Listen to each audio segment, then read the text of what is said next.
Movie name వచ్చేసి Bhairavam. 2 hours 35 minutes run టైమ్‌తో థియేటర్‌లో release అయింది.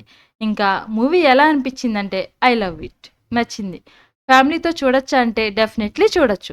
ఎలాంటి ప్రాబ్లమ్ ఉండదు. మెయిన్‌గా నేను ఈ మూవీకి వెళ్ళింది మంచు మనోజ్ కోసం. 9 ఇయర్స్ తర్వాత మంచు మనోజ్ మంచి కమ్‌బ్యాక్ ఇచ్చాడనే చెప్పాలి. ఎవ్రీ సీన్‌లో తన మాసీ యాక్షన్‌తో అదరగొట్టేశాడు. నేనైతే మనోజ్‌ని 9 ఇయర్స్ తర్వాత స్క్రీన్ మీద చూసి ఫుల్ సాటిస్ఫై అయ్యాను. మూవీ జోనర్‌కి వస్తే ఇదొక రూరల్ యాక్షన్ డ్రామా.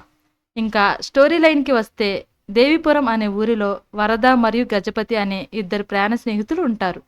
వాళ్ళ తండ్రుల వంశపారంపర్యంగా వస్తున్న వారాహి అనే అమ్మవారి గుడిని ధర్మకర్తగా ఉంటూ చూసుకుంటారు. అయితే గుడికి సంబంధించిన ల్యాండ్ మీద వేరే వాళ్ళ కన్ను పడుద్ది.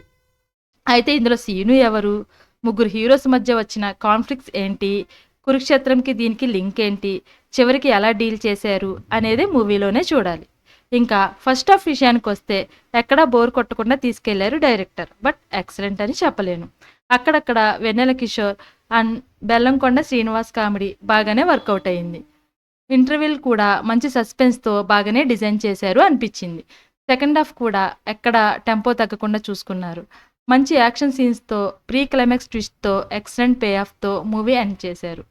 ఇంకా మూవీలో ప్లస్ పాయింట్స్‌కి వస్తే major plus point Manchu Manoj acting. మంచి ఎలివేషన్ సీన్స్ పడ్డాయి. ఎవ్రీ సీన్‌లో రష్ ఫీలింగ్ వచ్చింది. Next plus point casting. ముగ్గురు హీరోస్ పర్ఫెక్ట్‌గా సెట్ అయ్యారు రోల్స్‌కి. ఎవరికీ తగ్గకుండా ఈక్వల్ జస్టిస్ చేశారు director Vijay Kanakamedala. Next plus point background music by Sricharan Pakala. Fights and elevation సీన్స్తో ఇచ్చి పడేశారు. నెక్స్ట్ ఫైట్ సీన్స్ చాలా బాగా అనిపించాయి. క్లైమాక్స్లో రియల్లీ గుడ్. సినిమాటోగ్రఫీ డీసెంట్గా ఉంది. ఇంకా మూవీ ప్లాట్ లైన్ సింపుల్గా ఉన్న మూవీలో క్యారెక్టర్స్ షిఫ్టింగ్తో చాలా ఇంట్రెస్టింగ్ అనిపించింది. Another plus point screenplay. 3 main హీరోస్ని పెట్టుకొని చాలా కన్విన్సింగ్గా తీశారు. ఇంకా ఫైనల్గా actors performance. Nara Rohit good in his role. Bellamkonda Srinivas స్టార్టింగ్లో తక్కువ ఇంపార్టెన్స్ ఇచ్చారు అనిపించిన ఎండింగ్కి వచ్చేసరికి న్యాయం చేశారు అనిపించింది. ఇంకా బెల్లంకొండ శ్రీనివాస్ యాక్టింగ్కి వస్తే చాలా బాగా చేశాడు. మంచి ఎలివేషన్ సీన్స్ పడ్డాయి. ఫైనల్గా మనోజ్ 9 ఇయర్స్ తర్వాత మల్టీ షేడ్స్ ఉన్న క్యారెక్టర్స్తో ఎరగదీశాడు. సింగిల్ హీరోగా ఇలాంటి మంచి మాస్ మూవీ పడితే బాగుండేది అనిపించింది. రిమైనింగ్ క్యాస్ట్ అంతా వాళ్ళ వాళ్ళ క్యారెక్టర్స్లో బాగానే చేశారు. Minus points. ఇంకా మైనస్ పాయింట్స్కి వస్తే సాంగ్స్ అస్సలు బాలేదు.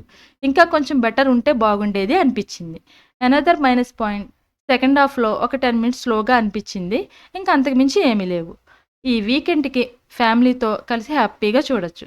నా రేటింగ్ వచ్చేసి 8 out of 10. Thanks for watching.